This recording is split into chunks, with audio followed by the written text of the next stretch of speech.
Halo, jadi ini kita menunggu ini ya, Dokter Tirta masuk. Tadi katanya nge-lag soalnya. Jadi kita nunggu Dokter Tirta masuk dulu ya.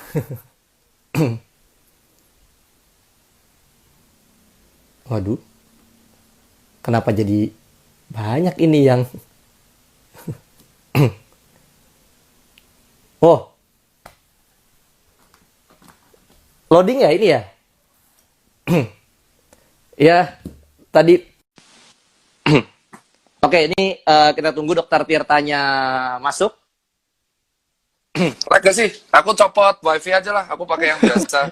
Gak Nih, tahu tadi ya gitulah kan aku udah bilang. Maksudnya kalau kalau aku kalau udah kuduga pasti.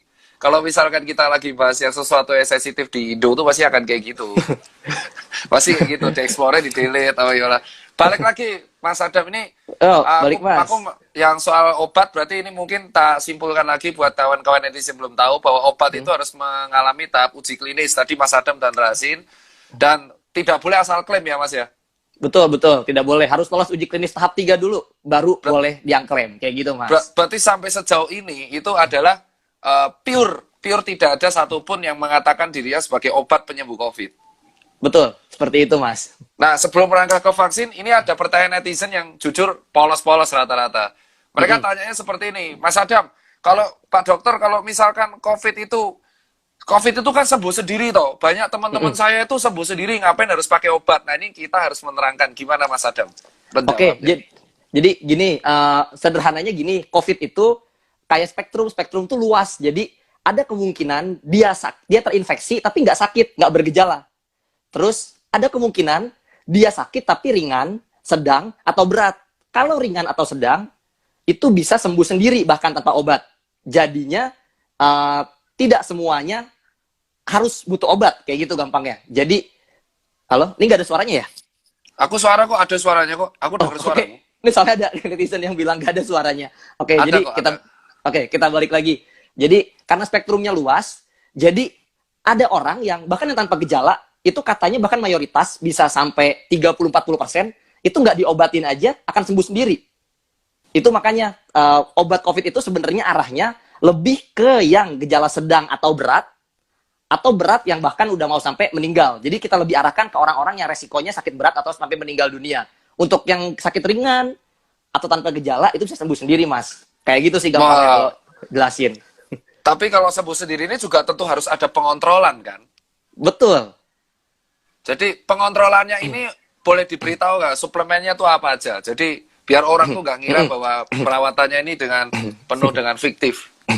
Oke, jadi uh, untuk biasanya kalau di lapangan itu bisa dikasih kayak vitamin C. Kalau buat rekomendasi-rekomendasi yang ada itu bisa ada vitamin C, vitamin D, sama zinc. Jadi sebenarnya ada beberapa vitamin juga, terutama vitamin yang dikasih ke pasien. Gampangnya sih kayak gitu sih, Mas. Oke. Nah, sekarang kita langsung ini komen jangan dimatiin ya, soalnya jaga-jaga kalau nanti putus-putus kayak tadi kita ngerti. Maaf ya kawan-kawan ini komen nggak aku matiin, nggak dimatiin Dokter Adam soalnya kalau tadi tiba-tiba putus sendiri soalnya. Iya kan? Jadi Oke, nggak apa-apa ya Mas Adam ya, nggak usah nggak dimatiin ya. apa-apa, nggak apa-apa, Nah, ini santai, Mas. ini soal vaksin nih. Ini Mm-mm. jadi dapat kabar.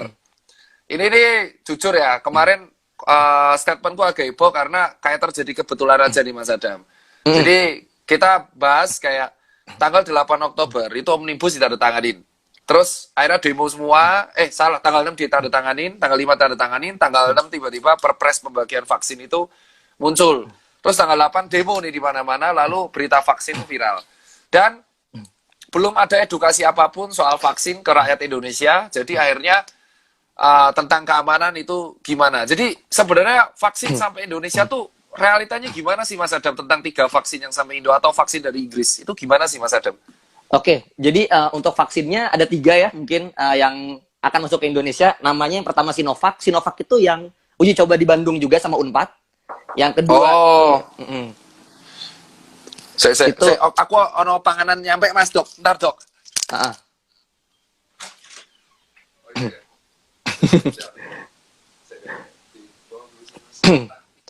ini banyak yang komentar Everton Liverpool kemarin ya.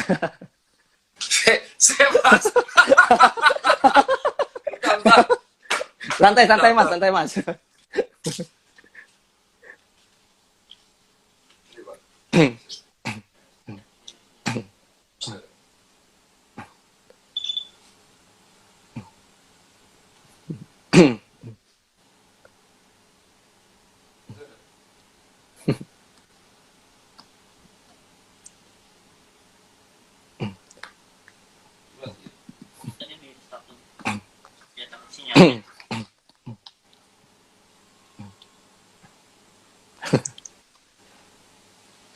Bentar. Ini makanan Santai. gesek dulu, bentar. Santai. Waduh, ngobrol apa nih? Ini dulu lah. Santai. Ya, ini lagi gosok makanan, Pak. Nggak lapar banget masalahnya.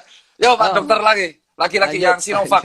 Sinovac berarti Sinovac itu adalah yang kemarin diuji di Bio Farma, bener kan? Ya, Betul. oke, lagi. Oke, yang Terus. pertama Sinovac yang diuji sama Bio Farma sama Unpad. Kemudian yang kedua itu ada CanSino. Jadi itu mungkin dari sama-sama dari Cina juga. Itu cukup terkenal juga. Terus yang terakhir namanya Sinopharm. Sinovac. Sinopharm. Jadi 3 itu yang sudah, yang katanya orang dari Indonesia sudah mau beli, nanti dimasukin ke Indonesia. Nah, sebenarnya dari vaksin tersebut sampai saat ini ya, itu belum ada yang selesai uji klinis fase 3. Jadi ini sama kayak obat tadi, kan obat tadi dibilang kita baru bisa Uji. klaim kalau uji klinis fase 3. Vaksin Ya. juga sama, Mas. Harus uji klinis Oke. fase 3 lolos atau minimal nih ada namanya emergency use authorization, gini, bahasa awamnya. Kenapa Mas? Penggunaan darurat. Nah, EUA. Ini EUA yang paling penting. EUA ini apa, Mas? Biar Nah, orang-orang tahu. Oke, jadi kalau tadi di kondisi ideal itu kan harus sudah selesai uji klinis fase 3 baru kita bisa klaim bermanfaat. Tapi akan ada kondisi tertentu di mana vaksin itu bisa digunakan. Itu disebut EUA. Jadi kayak pemberian izin darurat, gampangnya kayak gitu deh. Nah, itu sebenarnya kalau kita bicara di seluruh dunia itu hak masing-masing dari lembaga. Kan kalau di Indonesia ada BPOM, di Amerika ada FDA. Hak dari lembaga-lembaga tersebut untuk mengeluarkan EUA untuk Jadi izin darurat. Jadi yang mengeluarkan EUA ini adalah produk pemilik vaksinnya yang 3 ini atau lembaga obatnya? Lembaga obatnya di tiap negara. Jadi kalau let's say di Cina berarti yang ngeluarin EUA ini orang rakyat Republik Cina tuh berarti? Misalnya kan mungkin Mas Tirta juga pernah dengar ya, ada vaksin yang udah jalan di Cina tuh, udah ada Betul. EUA-nya. Itu yang Benar. ngeluarin, itu perusahaannya ngajuin ke badan, jadi sistemnya perusahaannya ngajuin ke badan obatnya, ntar badan obatnya ACC, gampangnya sih kayak gitu. Oke, lanjut. Oke, nah jadi untuk di Indonesia sendiri yang 3 vaksin tadi itu kan belum ada yang lolos uji klinis fase 3. Nah, untuk EUA tadi sebenarnya ada syarat-syaratnya nih. Syaratnya juga kalau kita baca nih, saya belum tahu yang di Indonesia yang BPOM gimana. Tapi di Amerika tuh ada syarat di FDA itu saya lupa ada 8 apa 10 lembar dan isinya detail, tulisannya kecil-kecil. Nah, kalau salah satu yang paling penting itu syaratnya adalah efektivitasnya harus minimal 50% dan batas bawahnya 30%. Nah, benar berarti sama yang gue baca. Batas bawahnya 30, batasnya pokoknya 30 sampai 50 efikasinya. Oke, betul. lanjut. Terus. Terus yang kedua itu harus minimal 2 bulan pasca penyuntikan. Jadi harus ada evaluasi 2 bulan pasca penyuntikan. Tujuannya apa? Karena ada beberapa efek samping yang mungkin munculnya baru 1-2 bulan ke depan. Jadi tujuannya kita kan mau pastiin ini aman nih vaksinnya. Jadi makanya kita ngelihat sampai minimal 2 bulan. Kayak gitu sih kalau dari FDA. Jadi efektivitas, yang kedua 2 bulan tadi. Nanti baru oleh mereka dipertimbangin Mas, risk and benefit-nya untuk dikeluarkan izin darurat. Sederhananya sih kayak gitu. Yang EUA yang di tabel yang kemarin di-share di jurnal kan. Jadi baik kan Sinopharm sama Sinovac tuh soalnya statementnya dia baru uji klinis 2 tapi EUA. Nah, betul sekali Mas. Ini agak Benar kan? Jadi ini agak ada negara-negara nih. Saya punya ada listnya, ada negara-negara yang udah Tunjukin Mas, kasih EU. tunjukin. Biar netizen tahu deh. Nah, saya nyatet ya, saya nyatet sendiri. Nyatet nih. Nyatet Dari ya. wah, ini Jadi- yang paling penting. Jadi kalau kalian mau lihat nih, kalian buka Corona COVID-19 vaksin tracker, ntar masuk ke website New York Times, itu tinggal kalian lihat. Ada negara-negara yang uji klinis fase 2-nya udah selesai, belum fase 3, maksudnya fase 3-nya masih jalan, tapi udah ngasih EUA. Nah, ini apa aja nih? Langsung, Nah, ini tak sebut ya Mas ya? kita catat. Nah, ini harus catat dulu. Jadi kita catat dulu. Saya catat. Yang pertama, yang sudah EUA dari Oke. negaranya. Oke, apa Oke. Mas? Pertama, ada 3 negara. Yang pertama negaranya Cina, Mas. Itu ada 2 vaksin yang udah EUA di sana. Yang pertama, Oke, itu CanSino. Salah satu yang CanSino, dibeli Indonesia. benar. Itu Iya. CanSino, di situ tujuannya dipakai untuk militer. Tulisannya kayak gitu. Oke. Kemudian yang kedua di Cina, itu Sinovac. Itu tulisannya limited use. Udah kayak sepatu aja limited use. Iya, mereka nggak Terus? nyebut lebih detail tuh. Nah, terus yang itu jadi saat di Cina ada 2 vaksin ya. Kemudian yang Cina 2, terus kemudian ada Rusia. Rusia. Rusia itu Gamaleya. Mungkin pernah dengar ya yang Sputnik Ya. itu loh. Yang Sputnik, iya benar. Dan ini Nah, Rusia ini agak bawel loh. Rusia ini kemarin menghina vaksinnya Inggris loh. betul, Pasti betul. baca, bro. Ini resek banget loh, ini si Gamaleya. Jadi buat kawan-kawan semua, jadi di dunia ini tuh sekarang lagi debat antar negara. Jadi si Rusia ini tuh sampai menjelek-jelekan vaksin si yang dibeli oleh Pak Erick Thohir yang katanya ya gitulah. Gamaleya, ini EUA juga ya, Dok ya? Dia bilangnya conditional registration certificate. Waduh, nggak ngerti dah itu apa. Tapi intinya semacam EUA. EUA loh, semacam EUA. Oke. Oke, terus jadi nih terus ada lagi nih dari Rusia fresh banget, baru tanggal berapa belas kemarin, baru berapa hari ini muncul izinnya. Namanya Vector Institute. Vector Itu Institute. nggak terlalu terkenal. Vector Institute. Tapi ini baru EUA juga. Sama, baru EUA juga. Jadi yang tadi saya sebut semuanya belum ada yang approve resmi. Baru EUA, tapi uji klinis fase 3-nya belum selesai. Oke. Ada lagi? Terus kemudian berikutnya, wah salah saya Mas, ternyata cuma 5 Mas. Yang negara ketiga itu UAE. Oh, Uni Uni Emirat Arab. Uni Emirat Arab. Itu Sinopharm. Oh, Sinovac tuh Uni Emirat Arab. Jadi kan dibuatnya dari Cina, tapi si UAE itu ngasih izin EUA buat Sinopharm di UAE. Itu khusus untuk tenaga kesehatan. Pokoknya, untuk nakes, berarti Untuk nakes, pengguna daruratnya nakes. Betul. Oke, 5. Ya, yang berikutnya, yang keempat ya. Yang ketiga tuh. Enggak, negaranya 3. Oke, saya takutnya ada yang ke-skip nih. Yang saya catat ternyata vaksinnya cuma 5, negaranya 3 Mas. Oh iya, betul. Berarti yang vaksin yang berikutnya? Ya itu saya takutnya ke-skip Mas, soalnya ini catatannya cuma 5 ternyata. 5 vaksin, Iya. 3 negara. Oh, berarti CanSino, Sinovac, Gamaleya, Vector Institute, Sinopharm. Yang Inggris? Yang Inggris itu belum ada ininya Mas, saya belum lihat ada EUA-nya. Oh, berarti Inggris baru tahap 1, tahap 2 kayak vaksin merah putih. Bukan, dia lagi ongoing tahap 3. Ongoing tahap 3. Nah, sekarang kalau dari seperti ini, nah, ini yang jadi pertanyaan, apakah layak kalau misalkan, ini pertanyaan tadi yang di TV, Pak. Jadi, aku menanyakan ini ke KSP, ke Pak Dhani, Jubir Staf Presiden, mengatakan, emang layak ya kalau misalkan ada 3 vaksin yang masih dalam penelitian tahap 3 dengan penggunaan darurat, dibeli dan disebarkan secara masif dan sudah keluar PP-nya dan sudah keluar kapan disebarkannya. Itu gimana Pak Dokter untuk menerangkan dalam sisi medis dan sisi ilmiahnya? Oke, ini bentar Mas, yang tadi ini ditambahin sama Prof Tejo Mas. Ternyata hitungannya Sinopharmnya ada 2, jadi makanya ada 6. Wow, Sinopharmnya ada 2? Sinopharm tuh ada yang dari Wuhan Institute sama dari Beijing Institute, jadi makanya ada 2. Ya, Wuhan Institute, intinya Cina juga ya? Cina juga dua-duanya. Oke, terus lagi lanjut Pak Dokter. Oke, kita lanjut lagi. Jadi ini untuk vaksin sebenarnya ini saya ngomong agak mundur ke beberapa tahun sebelumnya, boleh Mas? Boleh, nggak apa-apa, santai aja, nggak apa-apa. Jadi gini, kenapa kesannya kita melihat, kan kita lihat kayak Indonesia udah beli vaksin, padahal vaksinnya belum uji klinisnya belum selesai. Jadi udah dibeli, padahal uji klinisnya belum selesai. Jadi gini, kalau dari saya ada, jadi kebetulan gini, mungkin kalau kalian yang mau baca, itu ada di Nature News sama di BMJ. Kenapa itu muncul? Karena Amerika Serikat dan UK sama-sama melakukan hal seperti itu dengan jumlah yang jauh lebih banyak dari Indonesia. Ya Makanya 8 million apa gimana kemarin? Oke, jumlahnya banyak banget. Jadi orang-orang Inggris sendiri dan Amerika mempertanyakan itu. Akibatnya kayak di editorial atau berita di jurnal ilmiah tuh muncul.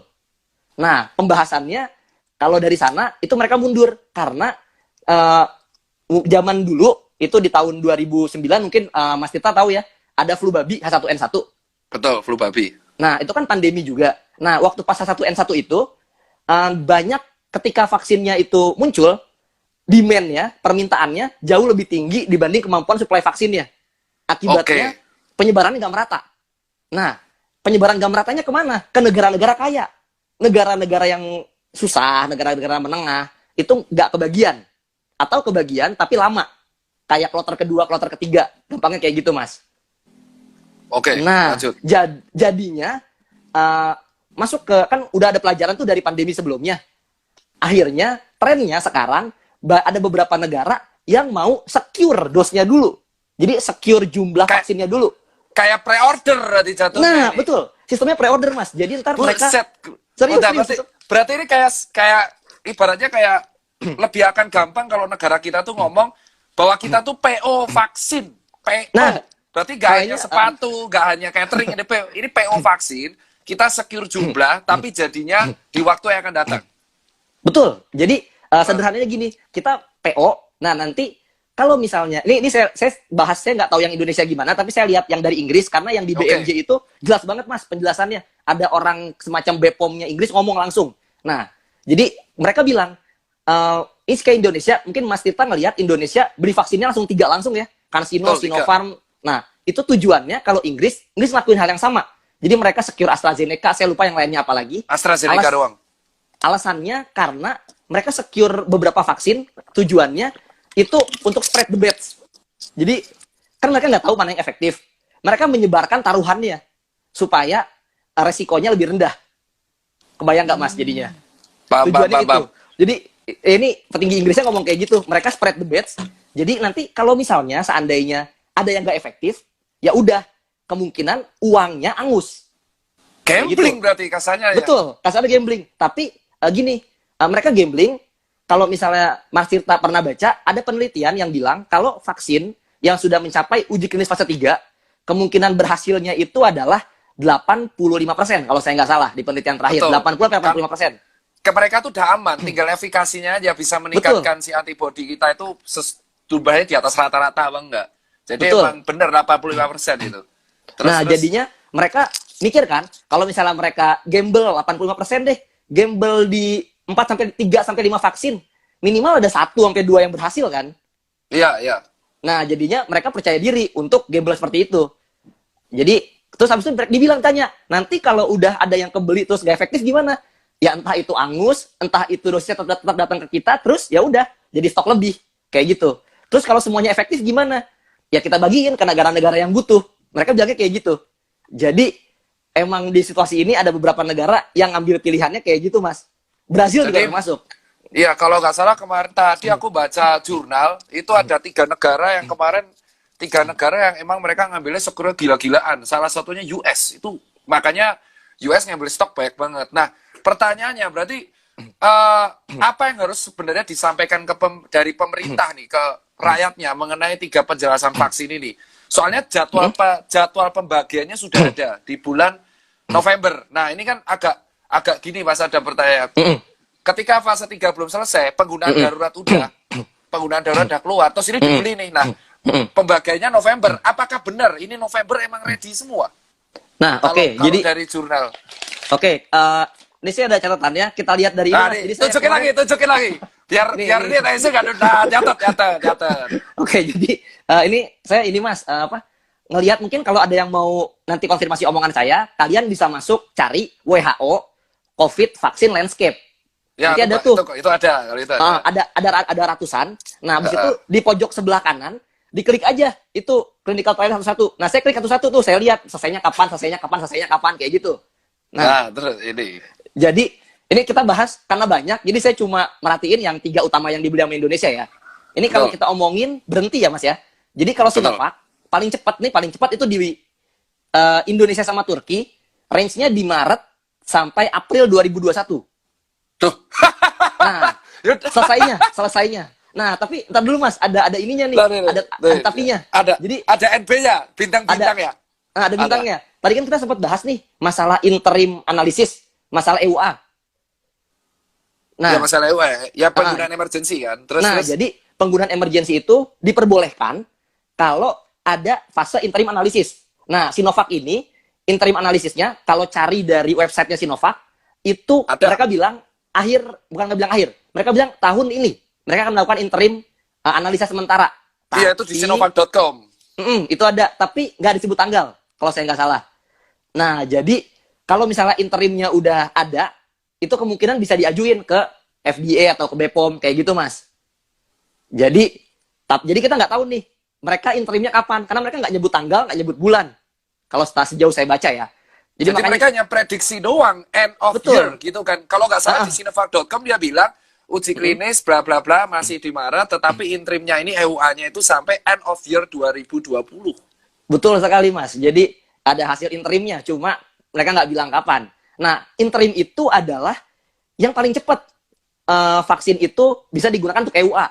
Kalau nggak ada hasil interim, nggak bisa jadinya. Kalau nggak ada hasil menengah tadi tuh, yang di tengah-tengah uji klinis diperiksa, terus kemudian izin dapat EUA, itu nggak bisa muncul izinnya. Jadi mau nggak mau kita bergantung sama interimnya, gitu sih Mas gampangnya. Oke, Nah, yang kedua, buat kawan-kawan ini status saya adalah sebagai moderator ya. Jadi saya tidak berusaha mendebat atau apapun karena ini edukasi ke masyarakat karena menyampaikan pertanyaan rakyat. Jadi saya jangan merada perdebatan, ini justru saya menjadi moderator. Terus yang kedua Mas, lagi Mas. Oke Mas. Untuk Sinopharm kalau yang ini. Oke, yang Sinopharm ya. Sinopharm itu paling cepat selesainya kalau dari website itu ada di UAE dan di Maroko. Paling cepat di UAE itu Juli 2021. Iya benar, berarti sesuai sudah aku baca juga. Juli 2021. Paling cepat. Kalau CanSino itu paling cepat juga sama Juli 2021. Itu paling cepat ya. Ada penelitian lain yang masih 2022 atau akhir tahun 2021 itu ada. Tapi itu paling cepatnya. Nah, kalau yang hasil interim itu yang paling cepat nih setahu saya di dunia itu bisa lihat Mas, ada Nature baru banget ngeluarin saya lupa, Nature apa Science Mag itu baru banget ngeluarin kayak paper editorial itu bilang yang paling cepat di dunia hasil interimnya adalah Pfizer. Itu katanya diduga karena ada politik sama Trump. Tapi kita nggak tahu beneran apa enggak ya. Ya itu yang disebut konspirasi ya paling ngeri itu. Terus lagi-lagi.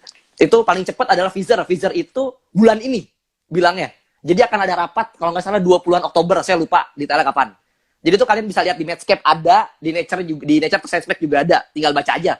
Nah, yang kedua paling cepat itu adalah Moderna. Moderna itu November. Jadi bulan depan untuk hasil interim. Berikutnya paling cepat dugaannya adalah AstraZeneca. Itu sekitar November atau Desember juga. Itu udah saya sebut tuh nama-nama jurnalnya. Untuk Sinovac sejauh ini belum ada detailnya kapan, cuma bilang in this year atau end of this year. Jadi kita nggak tahu kapan. Iya, karena dia prediksi terus. Dan itu yang emang digembar-gemborkan di Twitter dari kemarin. Jadi permasalahan adalah di sinovac.com-nya itu dia selalu mengemukakan bahwa ini aman. Tetapi emang tesnya dari end of year. Jadi yang dites oleh Bio Farma pada dasarnya adalah Sinovac yang disuntikan ke Pak Ridwan Kamil segala kan. Betul. Dan untuk keputusan yang secara nggak langsung uji klinis yang dilakukan oleh Bio Farma di Indonesia yang dikatakan Pak Jokowi itu jadi akhir Oktober, itu memungkinkan nggak sih langsung secepat itu? Kalau dari idenya sendiri, saya tadi sempat baca pernyataan dari salah satu petinggi yang ngurus vaksinnya, itu paling cepat itu mereka bisa Desember atau Januari, saya lupa hasil interim, tapi itu mereka bilang jumlah pasiennya cuma sekitar ratusan, 500 apa 600, dan untuk follow up-nya, kayak pengikutannya, itu cuma sekitar 3 bulan. Jadi mereka juga bilang itu nggak terlalu ideal sebenarnya. Idealnya kita tetap menunggu yang 6 bulan. Iya, soalnya paling bagus itu adalah pengecekan vaksin, semakin banyak yang dicek di uji klinis 3, itu akan semakin kelihatan tingkat efikasinya nanti berapa. Betul sekali, Mas. Semakin efek samping. Iya, side effect ya, semakin sedikit populasinya, itu akan semakin kita nggak bisa untuk cek efikasinya. Dan yang dipermasalahkan efikasi. Jadi statement kemarin pemerintah yang mengatakan paling bisa jadi di 2 minggu akhir Oktober itu hampir pastikan itu kayak bangun candi sebenarnya kan, kayak nggak mungkin banget. Iya, Itu dia Ya, sih. ini yang jadi masalah. Jadi sebenarnya menurut Mas Adam secara Mm-mm. pribadi opini ya. Jadi opini aja, opini Mm-mm. aja secara pribadi. Nanti aku disclaimer. Sebenarnya Mm-mm. apa yang harus dilakukan oleh pemerintah, terutama KSP dan Kemenkes? Apakah kita edukasi dulu, buat peraturannya dulu? Karena kan udah secure dose nih. Mm-mm. Let's say kita ada secure dose untuk PO vaksin Mm-mm. di kuartal pertama 2021. Langkah Mm-mm. apa yang harus pertama dilakukan di Indonesia? Internalnya sampai akhir tahun 2020. Oke, kalau dari saya pribadi, kalau misalnya pemerintah mau buat timeline, itu boleh banget, tapi harus disesuaikan sama kapan si apa vaksinnya itu selesai uji klinis tahap 3. Jadi mestinya dibikin timeline, hitungan bulan-bulan, tapi startnya itu ketika izinnya keluar, minimal EUA. Oh, Jangan terbaik nih nembak bosku. bulan ini, jangan. Kalau nembak bulan Terbaik. ini, nggak ini, jadi orang jadi bingung kan. Tapi kalau bisa Iya, dibilang iya, nih, iya. kita akan mulai bulan 1 pasca EUA target sekian juta, silakan. Timeline malah bagus kayak gitu. Tapi jelas gitu sih Mas kalau dari saya. Terbaik itu. Berarti sebenarnya paling bagus jangan langsung sakat karena namanya penelitian tidak bisa disaklek dengan ilmu pasti kan. Betul. Kalau tiba-tiba gagal kita nggak tahu loh kayak gitu. Oh ya, sama yang terakhir. Apakah ada kemungkinan side effect di salah satu poin yang disampaikan oleh Mas Adam kan semua kepenelitian pasti ada side effect. Side effect apa yang mungkin terjadi dari penelitian terakhir? Oke, jadi sebenarnya kalau yang paling kita takutin dari vaksin COVID itu ADE. ADE itu paling gampangnya kan harusnya kan antibodi tentara yang tadi mau kita bikin jadi vaksin, tentaranya muncul ketika virus benerannya masuk, tentaranya udah siap. Nah, yang terjadi tentaranya itu malah nolongin virusnya supaya infeksinya makin berat. Itu yang kita khawatirin. Iya benar. Jadi tambah turun sih tentara ya. Aduh. Iya, tentaranya malah bantuin virusnya. Itu yang kita khawatirin. Tapi sejauh ini nih, biar pada tenang juga, dari uji klinis vaksin yang udah tentang COVID, sejauh ini belum ada tentang kemunculan itu. Jadi aman. Ya, Sejauh aman. ini. Sejauh ini. Sejauh Terus ini. terus untuk jurnal ada 2 jurnal yang pengen aku tanya. Untuk soal kansino, efikasinya kan nggak sampai 50-60%. Nah, oke. Jadi ini banget nih Mas untuk Kansino nih. Saya juga bikin catatannya. Jadi Nah, catatan tunjukin lagi. Ini biar orang nggak kira Nih. skrip. Males Nih, banget nggak soalnya kira netizen kira skrip. nah, saya nyatet apa yang penting tentang vaksin aja. Gak ada Oke, cerita sama siap. sekali. Oke, jadi Siap. untuk Kansino ini yang sebenarnya gini, kalau baca di jurnalnya, mereka bilangnya 96 sampai 97%. Jadi banyak banget orang yang orang yang bilang 97% orang yang disuntik vaksin itu ada antibodinya. Kayak gitu, Mas. Tapi ada tapinya nih. Karena si Kansino ini jadi gini, vaksin itu kan macam-macam. Kansino itu pakai vaksin dengan virus lain. Jadi kayak bagian dari virus COVID-nya dibawa sama virus itu dan virus itu dimasukin ke badan. Tapi sayangnya virus itu adalah virus yang umumnya bikin kita batuk pilek. Ya, Nah. influenza kan. Kayak mirip kayak influenza. Jadi batuk pilek. Nah, sayangnya orang-orang itu mayoritas bahkan katanya sampai 50% itu udah punya kekebalannya. Akibatnya sistem badan kita malah beradaptasi sama si ininya, virus pembawanya. Curiganya kayak gitu, bukan malah sama COVID-nya. Oh, jadi malah sama inangnya dia curiganya. Nah, betul. Ya, si... Oke, lanjut. Malah sama inangnya. Jadinya yang dibilang 50-60 itu karena responnya di orang-orang yang sudah terinfeksi, yang udah ada riwayat terinfeksi si adenovirus tadi, yang virus inangnya, itu respon imunnya lebih rendah dibanding orang yang belum pernah. Dan semakin tua orangnya, respon imunnya makin rendah. Curiganya karena semakin tua orang, kemungkinan dia terinfeksi sama si virus inang tadi lebih gede. Kayak gitu sih Mas sederhananya. Makanya angkanya jadi ragu ya. kita. Jadi ragu bingung. banget, jelek banget. Jadi ragu, Tadi iya. Karena bilangnya antibodinya muncul di semua, tapi nggak semuanya bagus. Kayak gitu. Oke, jadi ini kita udah edukasinya udah lumayan ya. Aku bisa taruh resume dulu dari yang part pertama, part kedua soal obat COVID yang uji klinis. Terus yang vaksin 3 ini adalah ya alangkah lebih baik pemerintah mengedukasi ke masyarakat bahwa vaksin is not a cure ya. Vaksin itu adalah preventif dan dari jurnal-jurnal yang terkait jangan kita langsung mensaklekan bulan A, bulan B, bulan C, tetapi memang harus sesuai dengan aturan yang berlaku. Nah, terus yang ketiga, dari kemarin tadi ini dokter Muslim sempat tanya, ini kawan saya THT di Palembang, ada nggak list vaksin-vaksin yang emang udah gagal selain Johnson & Johnson kemarin? Oke, jadi Johnson Johnson kemarin ini ya apa sebenarnya belum bisa kita bilang gagal karena AstraZeneca ini mirip nih. Jadi Mirip banget. sempat diberhentiin sementara. Tapi AstraZeneca dilanjutin lagi. Minum dulu dok, minum dulu. Disuruh netizen minum dok. Oh, ya nih teman saya nih Yana nih minum. Iya, nih minum. Lanjut dok. Oke, jadi tadi sampai mana ya? Nah, ini sampai Johnson Johnson. Oh, oke. Jadi yang Johnson Johnson tadi itu dihentikan, tapi sementara kita belum tahu nih dia akan dilanjutkan apa enggak. Jadi kita belum benar-benar belum tahu nih ini bakal dilanjutin apa enggak sejauh ini.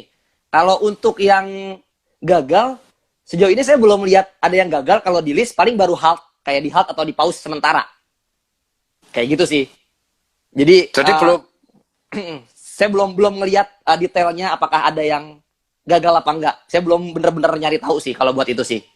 Oh, berarti kita positive thinking aja, kita bahas yang kemungkinan berhasil aja kan berarti. Oke, terus betul. ini kita masih bahas terkesan vaksinnya. Nah, di Indonesia kan sebenarnya dari awal kita kalau mau wajib apa enggak, ya wes lah, namanya wajib apa enggak. Setahu saya vaksin yang di Indonesia itu kalau dijamin BPJS/PP ini nggak tahu ini bukan kompetensi kita, soalnya BPJS itu adalah gratis dan kawan-kawan. Nah, tapi kalau ditanya, banyak warga tanya, wajib gak sih? Kalau dari aku jujur pasrah ya wajib, karena kan yang generasi pertama nakes, ya wes disuntik. Kita kan nggak bisa tiba-tiba nolak stop anti vaksin. Jujur ya, kalau aku bukan gerakan anti vaksin, tetapi wajib gak sih sebenarnya ini yang ditanya masyarakat? Dan kalau wajib, enaknya prosedurnya seperti apa kalau di kala pandemi? Karena ini kan hal baru. Pandemi terakhir kan flu Spanyol. Dari data-data ilmiah tuh gimana, Mas Adam? Oke, jadi untuk vaksin, sebenarnya kalau kita mau bicara ideal, itu wajib. Tapi ada tapinya nih, Mas. Tapi kalau emang efektivitasnya udah terbukti dan keamanan udah terbukti. Jadi kalau efektivitasnya belum terbukti, tapi keamanannya belum terbukti, terus diwajibin, waduh, saya nggak bisa ngomong apa-apa nih kalau kayak gitu deh. ini aku garis bawahi. Berarti kalau negara yang berkompetensi melindungi masyarakat berhasil membuktikan bahwa 3 vaksin ini uji 3-nya efikasi 85%, berarti boleh mewajibkan masyarakat. Kalau berdasarkan FDA, saya nggak tahu nih BPOM berapa nih. Di FDA itu cukup 50%. Katanya 50% dari efikasi. 50% efikasi itu sudah boleh digunakan untuk emergency use. Untuk yang intraem ya, untuk yang EUA ya, emergency use ya. Jadi kalau misalnya tiba-tiba ntar uji klinisnya dipantau, ada interim analisis, terus dilihat udah minimal 2 bulan dan efektivitas sudah 50%, udah bisa harusnya. Udah bisa untuk keluar izinnya. Kayak gitu sih. Oke. Jadi kalau misalkan ternyata ada sok-sokan nih kayak warga, Mas ini saya anti vaksin. Nah itu kita menanggapinya gimana? Ya nih PR edukasi. Kalau aku jujur, ya wes kalau sampean nggak mau vaksin ya terserah. Soalnya kalau nakes dan relawan dia nomor 1.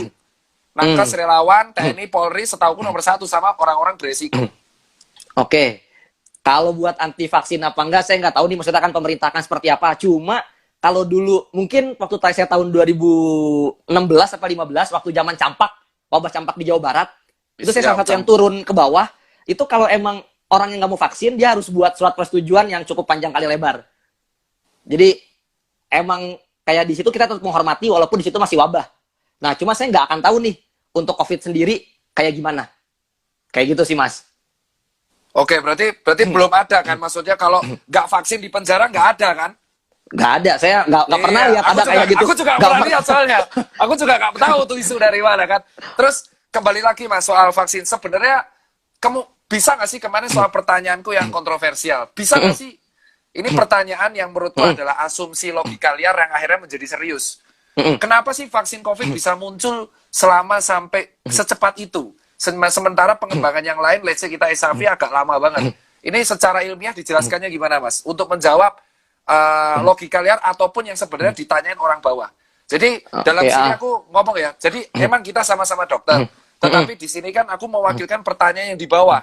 Di bawah ini banyak kita kayak segitiga piramid. Jadi kalau edukasi kita itu kayak gunung es. Yang tampak itu di medsos hanya di awal, tetapi yang di bawah arus bawah ini, mereka pertanyaan sangat simple banget. Kayak let's say Mas, kok bisa sih ditemukan secepat itu? Itu pertanyaan pertama. Oke. Biasanya ada ininya Mas, ada embel-embel HIV belum ketemu, SARS belum ketemu, Iya, tepat. MERS sudah ketemu. Waduh Iya, saya itu udah yang aku lama baca pancing kan. itu. Iya, udah lama saya baca itu. Sebenarnya kan dari awal aku udah baca itu dari zaman aku debat sama Jering. Mungkin kalau Mas Adam ingat ya. Iya. Cuman akhirnya karena tidak ditanggapi oleh banyak, akhirnya aku yang melemparkan isu itu sendiri. Monggo Mas, secara ilmiah biar kita rekam dan semua teman-teman tahu. Oke, jadi kita mulai aja kalau biasanya dari SARS. SARS itu kenapa vaksinnya belum ada? Kandidatnya udah ada, tapi vaksin yang sudah di-approve, yang sudah selesai uji klinis fase 3-nya belum ada. Kenapa? Karena dalam 1 tahun udah keburu berhenti. Kan jadinya susah kalau kita mau nyari siapa yang ketular VAR, siapa yang nggak dari yang divaksin. Kalau vaksinnya sendiri udah berhasil kalau virusnya sendiri udah berhasil dikontrol. Gampangnya gitu, Mas.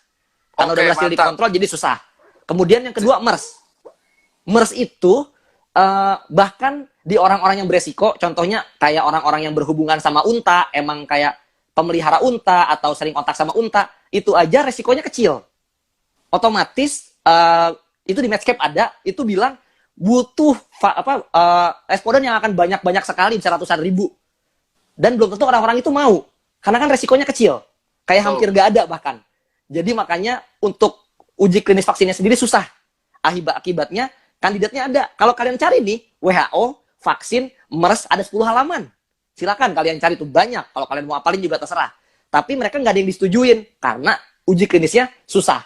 Gitu Mas, kalau yang MERS. Nah, Oke, terus lanjut Mas. kalau yang Biar HIV, biar semua langsung tahu.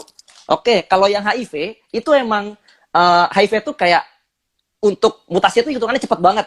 Dan sampai sejauh ini, kita belum tahu nih, antibodi apa yang bener-bener oke, yang bener-bener bagus untuk HIV. Akhirnya kita nggak tahu respon antibodi apa yang kita harapkan. Jadi prajurit seperti apa yang kita harapkan muncul di badan kita untuk melawan HIV itu kita belum terlalu paham. Akibatnya perkembangannya susah. Karena mungkin seperti kalian tahu, HIV itu kan memanipulasi sistem imun kan. Jadi susah akhirnya. Bahkan sampai 35 tahun susah. Bahkan tuh di awal HIV muncul tahun 80-an udah dibilang nih, dalam 2-3 tahun vaksinnya akan keluar. Kenyataannya gagal semua. Bahkan yang paling baru aja, yang paling baru tuh di Afrika Selatan, kalau nggak salah saya lupa diberhentiin apa gagal. Baru tahun ini. Diberhentiin kalau yang Afrika, diberhentiin. Nah, diberhentiin. Jadi diberhentiin. Emang entah karena alasan apa. Betul, emang sesusah itu. Makanya susah. Nah, kita balik nih ke COVID.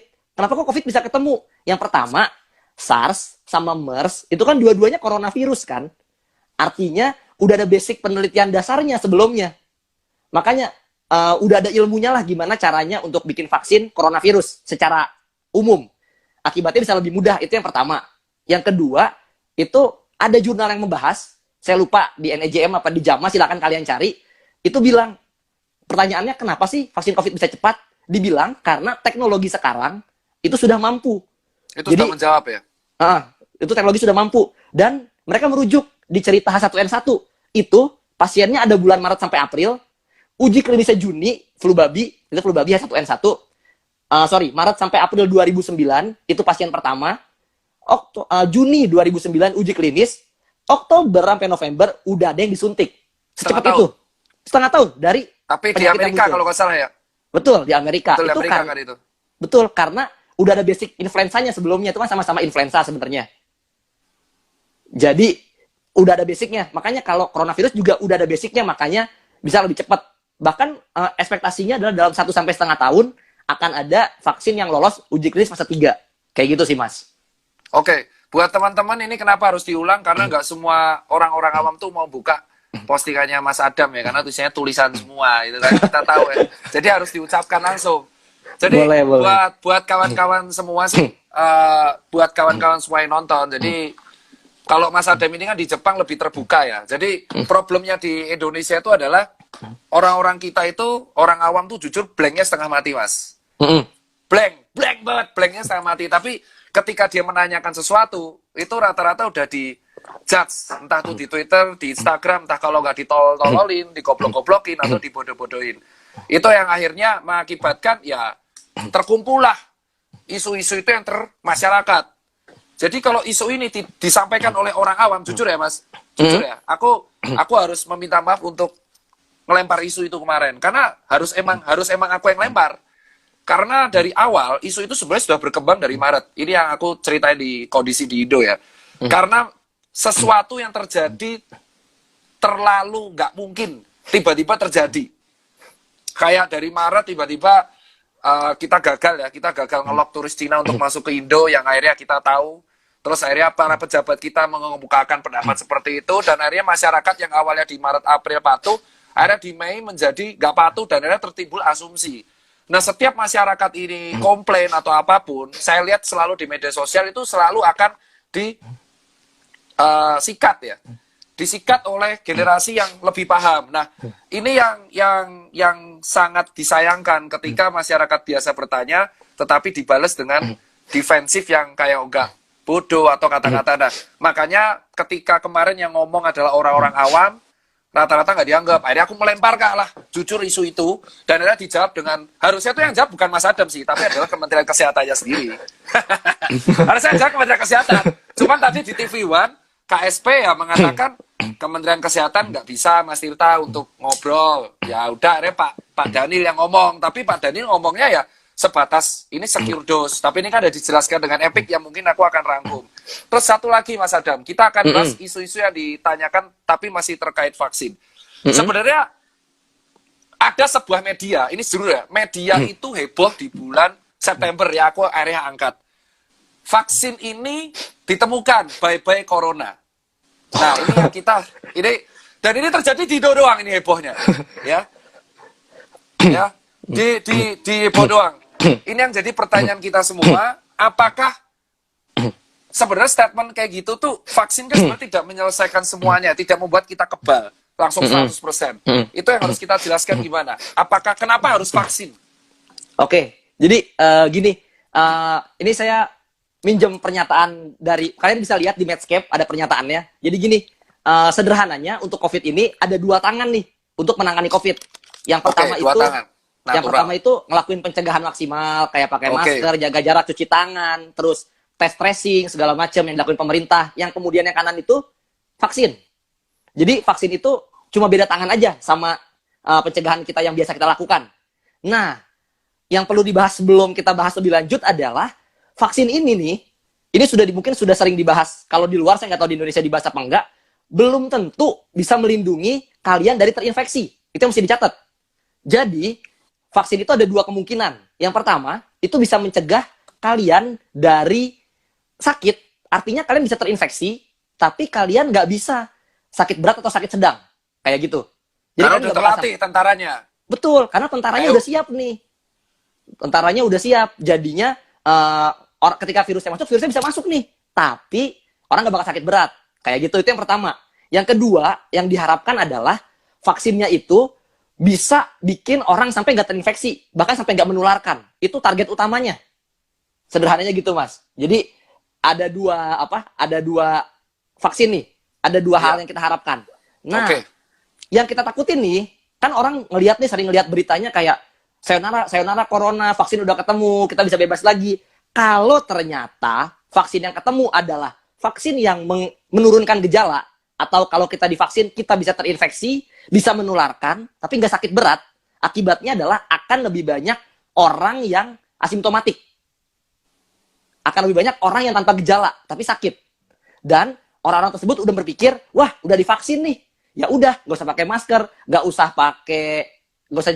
cuci tangan, nggak usah jaga jarak. Akibatnya pencegahan yang tadi nih hilang. Gagal semua dong. Gagal semua gara-gara mispersepsi vaksin doang. Itu bahkan isunya di Amerika tuh kayak gitu. Dan ini sama persis kayak di Indonesia. Betul sekali. Persis banget. Jadi jangan sampai mikir vaksin itu bakal mujarab, bakal jadi pelindung utama. Belum tentu, kita nggak tahu akan seperti apa yang muncul. Kayak gitu, Mas. Ya, jadi tetap berarti kesimpulan resume yang kedua part 2 ini adalah sampai kita menunggu vaksin yang efikasinya minimal 50% sesuai penggunaan emergency, ya tetap kita nggak boleh melupakan kayak olahraga teratur, makan yang bergizi, pakai masker, cuci tangan, dan kawan-kawannya seperti itu yang udah kita gembar-gemborkan di awal. Karena euforia vaksin kemarin selama 3 bulan terakhir membuat orang itu ya lupakan hal itu kan. Betul. Dan ini Mas, untuk pernyataan ada beberapa hal yang aku tanyakan. Sebenarnya pentingnya apa sih kita tuh harus ada COVAX. Dan pentingnya apa sih? Kita harus, si WHO harus membuat seperti itu. Dan kenapa kok di isu-isu yang terbaru, pertanyaan kedua, kenapa Donald Trump lebih memilih nggak masuk di situ? Padahal dia tuh adalah negara yang emang paling bisa secure dose dan bisa membagikan itu. Oke, jadi ini buat bukti lagi, saya mencatat sejarah COVAX. Oke, mantap. Ini soalnya suka ya aku. Ini history plan-nya nih, sama persis sebenarnya aku. Jadi ini saya cerita, ini mundurnya itu saya nggak tahu dari tahun berapa, tapi kalau di cerita ini kalian bisa akses di Nature News atau BMJ. Jadi ceritanya itu dimulai ketika waktu tahun yang tadi saya cepat cerita Mas, yang flu babi tahun 2009 itu vaksinnya nggak merata. Awal dari situ. Udah pandemi, rebutan ya. Rebutan kan, pandemi, terus akhirnya negara-negara yang berkembang nggak kebagian. Awalnya dari situ. Nah, kemudian muncul yang namanya COVAX. Jadi inisiatif dari banyak negara untuk memastikan kalau ada dosis yang cukup untuk negara-negara yang tidak mampu atau kurang mampu rebutan vaksin. Kayak gitu. Makanya negaranya rame banget, tapi isinya mayoritas negara berkembang. Karena mereka yang butuh vaksin, mereka yang kayak untuk rebutan tuh susah. Gampangnya sih kayak gitu Mas, kalau dari cerita awalnya. Jadi tujuannya mereka memastikan dosis cukup untuk orang-orang yang paling beresiko. Sekitar 20%. Mereka target beresiko gitu. Dulu. Beresiko itu adalah orang yang di atas 50 tahun dengan komorbid dan anak kecil. Tapi yang makanya diutamakan adalah emang garda depan dan orang beresiko. That's it. Oke.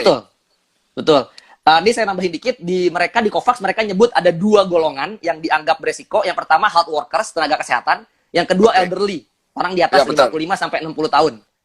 Nah, terus untuk berikutnya dari COVAX itu muncul, kan banyak negara yang bergabung tuh. Nah, tapi mungkin pernah dengar ya konflik Amerika sama WHO ya Mas ya? Wah, ya ini perlu. Ini biar pada orang-orang pada ngerti. Aku yang menyampaikan, karena kalau orang lain yang menyampaikan pasti nggak akan direspon. Wah, ini ada dokter agak tolol juga nih menyampaikan konspirasi. Ada kan, aku paling sering sampean menanggapi dengan balasan yang emang elegan kan. Kalau yang lain ya, kalau dokter lain mah udah kelihatan pasti debat-debat doang. Kalau yang ini kan aku sukanya diajak discuss. Untuk yang konflik Amerika ini jujur viral sampai menjadi kepercayaan beberapa orang, terutama Trump, ya kan? Nah ini monggo dijelaskan kenapa Amerika sangat benci banget masuk COVAX. Oke, jadi karena COVAX itu kan kerjasamanya sama WHO terutamanya ya, dan WHO sama Amerika tuh selek. Bahkan itu tuh yang kalau tadi balik lagi kita mundur dikit ke vaksin, itu ada wacana. Jadi orang Amerika sendiri nggak percaya sama FDA. Itu kalian bisa baca ceritanya. Serius. Jadi orang Amerika takut FDA ditekan. Karena kan, saya lupa November awal ini kan ada pemilu kan, Amerika kan?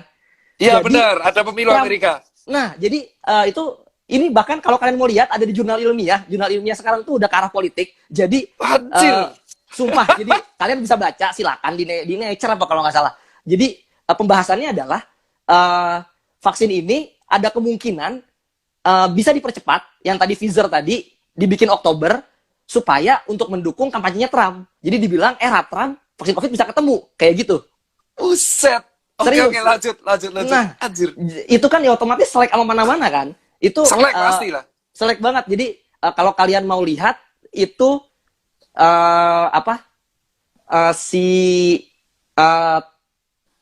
mungkin kalian Trump sendiri itu sampai kesel kan, karena dia neken terus tapi susah kan, akhirnya ya pecah kongsi. Jadi Amerika sama si WHO itu pecah kongsi, akhirnya Amerika nggak mau support si COVAX itu karena dia juga udah merasa saya bisa beli sendiri kayak gitu sih. Karena kan bos, aduh, dan itu efeknya luar biasa sampai ke Indonesia, sampai ke negara-negara lain soalnya. Iya, itu dia. Jadi, makanya kayak gitu Mas. Jadi aku ini kan udah mau maghrib juga di Indonesia. Tadi ada yang negur tuh kayak temanmu belum maghrib ya kau. Wah, demi ilmu, salut banget nih kalau ini. Jadi kita tarik kesimpulan, ada resume. Nanti aku akan catat. Resume yang pertama adalah untuk menentukan obat COVID itu kita harus ada uji klinis yang harus ditanggapi dan tidak boleh asal klaim. Itu yang pertama. Terus yang kedua, untuk vaksin sendiri itu is not a cure. Jadi vaksin adalah salah satu salah satu emang upaya untuk meningkatkan pencegahan agar tidak terinfeksi COVID. Dan vaksin ini diutamakan COVAX untuk diberikan kepada dua pihak, yaitu pihak elderly sama pihak health worker. Entah itu relawan, nakes, ataupun telepori yang berada di garda ke depan. Terus, untuk vaksin sendiri, tadi dari data yang dikemukakan oleh Dr. Adam, itu yang sekarang sudah dimasuk lagi proses uji tahap ketiga, dan mendapatkan status emergency itu ada dari Sinovac, CanSino, dan Sinopharm, itu dari Cina. Sinopharmnya ada 2, dari Uni Emirat Arab dan 1 Cina. Rusia mengeluarkan 2, Gamaleya dan Vector Institute. Lalu untuk khusus yang Inggris, yang Astra itu lagi proses. Terus untuk maksudnya Indonesia membeli di awal, itu adalah untuk secure dose, itu ibaratnya adalah pre-order vaksin agar tidak terjadi perebutan. Betul. Betul ya. Terus Betul. untuk yang berikutnya, bahwa kenapa vaksin bisa ditemukan cepat, karena satu faktor teknologi, kedua ya emang proses infeksinya belum selesai. Betul. Jadi masih bisa untuk diteliti. Terus Betul. kenapa untuk COVAX sendiri itu menjamin pembagian yang adil untuk di seluruh di negara, tapi karena konflik yang dialami oleh WHO, konflik-konflik yang dialami oleh WHO, konflik-konflik yang dialami oleh WHO politik antar Trump, itu akhirnya membuat seolah-olah Trump ini percaya bahwa COVID itu hanya buatan. Betul. Jadi bisa aku katakan nggak bahwa isu COVID itu buatan Cina itu terlempar dari politik sebenarnya? Ya, jadi kalau untuk isu COVID buatan Cina, kalau dari saya nggak tahu ininya gimana, mulainya gimana. Tapi yang jelas yang pertama itu nggak bener ya. Sejauh ini penelitiannya bilang virus itu alami, buktinya banyak. Nah, oke, itu yang ilmiah kemarin kan. Aku lemparin isu itu tuh. Apakah mungkin apakah dari kayak terlalu kebetulan bahwa sebenarnya si COVID ini buatan? Isu itu muncul kalau nggak salah dilemparkan ketika pertama kali Trump itu kesal banget sama COVID masuk masuk US, dan Trump melempar bahwa WHO dan Cina bekerja sama bla bla bla bla.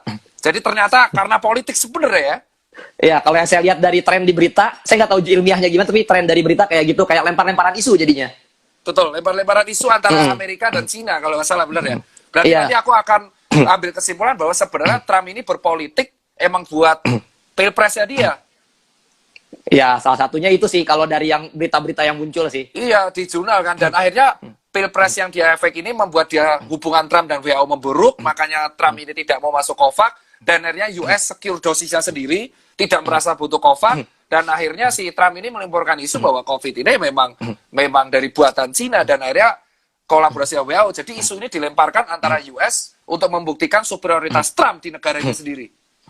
Ya, kalau kalian baca berita di luar negeri, itu bahkan ada juga isu yang bilang Cina menuduh awalnya dari Amerika. Aduh, itu udah pusing deh kalau kayak gitu. Itu kalau terbaik, bosku. berita internasionalnya kayak gitu, pusing deh kalau ngikutin itu. Oke, jadi yang kesimpulan terakhir yang bisa kita lakukan sambil menunggu kepastian dari pemerintah adalah kita melanjutkan apa yang sudah dilakukan oleh sebelum-sebelumnya. Yaitu ya kita menjaga imun kita masing-masing dengan olahraga, makan makanan yang bergizi, terus memakai masker, cuci tangan. Kalau ada yang nggak pakai, ya kita bagi. Betul. Terus untuk pemerintah sendiri, tadi saran Mas Adam, aku quote adalah, kalau bisa pemerintah ya menjelaskan dan edukasi vaksin secara masif ke masyarakat kita. Dan menjelaskan bahwa emang nunggu dulu status pengguna dengan emergency ini keluar.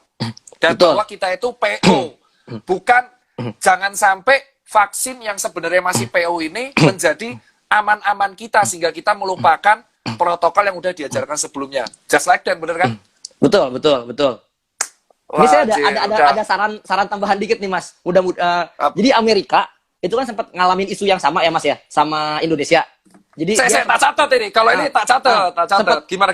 Sempat terjadi di sekitar bulan September apa Agustus kemarin. Jadi mirip kayak kita sekarang. Jadi kayak vaksin-vaksinnya gimana nih, aman apa enggak? Terus akhirnya mereka menekan. Jadi ilmuwan ya, kayak mungkin kalian tahu Dr. Eric Topol itu terkenal banget, jagoannya Medscape itu dia menekan produsen vaksin supaya mengeluarkan protokolnya. Jadi kayak kasih tahu kapan sih lo bakal berhenti, kapan lo bakal analisa, kasih tahu tanggalnya, kasih tahu detailnya, ini semua. Akhirnya mereka keluar semua. Jadi yang keluar tuh Moderna, Pfizer sama Johnson & Johnson keluar semua protokolnya. AstraZeneca juga keluar kalau saya nggak salah. Jadi ditekan. Jadi kalau Iyo. saya berharap ilmuwan Indonesia bisa menekan juga. Kalau kalian merasa ini nggak serak, tekan aja itu keluar 3 produsen itu. Kalau di Amerika sih kejadiannya keluar semua. Jadi protokolnya justru bukan keluar dari kementerian dan pemerintah, tapi keluar dari produsennya. Ini apa? Mereka pengen tahu interim analisisnya kayak apa. Kalian valid nggak? Analisa statistiknya anjir. gimana gitu? Kasih tahu yang benar biar kita semua paham. Jadi kita terbuka semua. FDA terbuka. Akibatnya semua orang tahu, semua orang paham, nggak ada gesekan. Kayak gitu. Itu di Amerika kejadiannya kayak gitu. Sekarang udah selesai masalah itu. Wah, ini asik banget sih. Tapi emang susah kalau di sini cara. Ini Mas Adam ini tak ceritain kalau di sini di Indo ya. Kalau ilmuwan menekan pemerintahan cepatnya 3, Mas. Pasti kalau nggak dicabut, di blow up, di doxing, udah itu aja. Makanya status yang efektif sekarang adalah ya paling nggak ilmuwan sama masa di bawah. Ini paling nggak kan gara-gara Mas Adam masa di bawah akhirnya ngerti kan. Dan ini nanti aku akan bantu.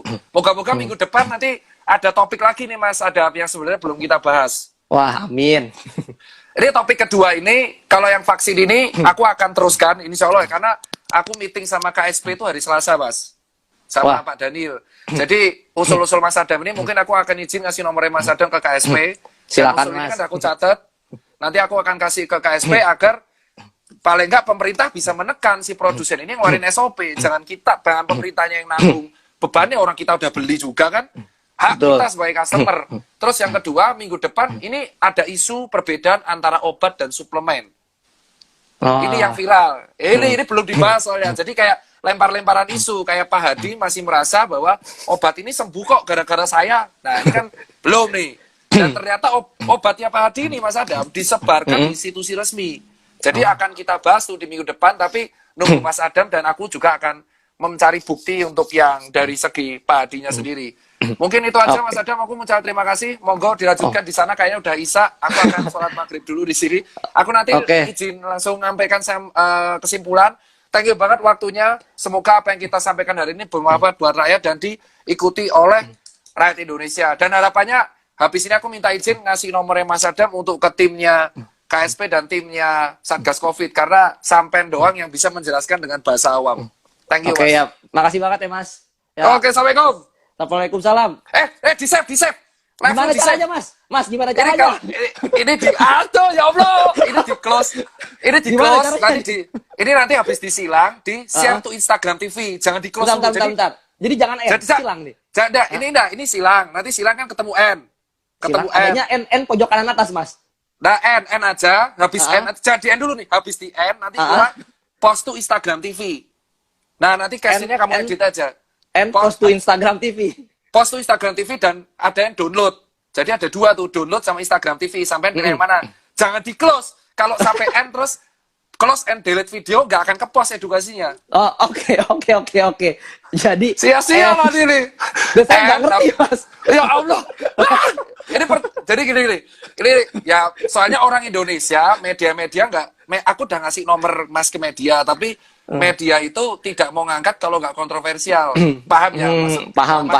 Tampingnya aku terus pokoknya. Jadi ini nanti habis nanti share to Instagram TV. Oke. Saya coba. Langsung ya. Oke. Nah itu. Thank you Mas. Thank you. Jangan asal close ya. Iya, Post siap. Instagram TV. Siap. Thank you. Assalamualaikum. Oke. Waalaikumsalam. Yo.